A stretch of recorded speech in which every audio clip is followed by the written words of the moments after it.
it's 3 out of 5 kids who are either using, around it, or have been offered drugs in some way, shape, or form. On a small island, such as Molokai, that's dangerous. This program is for anyone who wants to give their children some connection to culture, connection to themselves.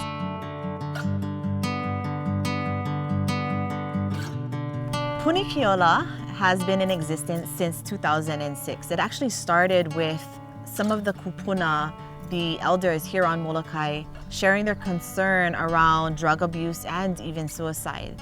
They also recognized that a lot of the programs that were Western-based models weren't working for our Native Hawaiians. And so they had conversations around doing culturally driven models of prevention, of intervention.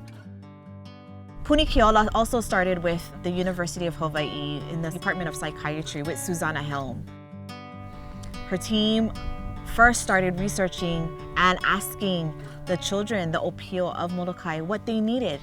And what they wanted was a peer-to-peer program in which they could talk to their peers about suicide, talk to their peers about drug abuse, talk to their peers about bullying. We utilize this thing called Photo Voice, a program that was created by psychologists, and we have since then changed it to talking about kauna, hidden meanings, and makavalu, different perspectives. And the idea of that was to create a program in which we built the confidence of our opio. We wanted to give them strength. We're able to use photos to show other people who we are and what is important to us. The photo voice we use helps us get a deeper meaning and how we're not always talking about let's not do drugs and drugs are bad. It talks about how using the things around us can help us connect and prevent us from doing things like that.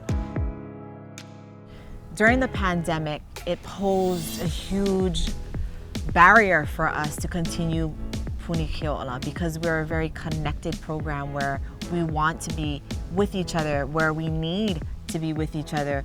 We recognize that during this time, the children were still home with their families, which meant that they seen more abuse, they seen more drug use. It was hard for them, they needed outlets. So what we did is we did end up doing a Zoom classroom.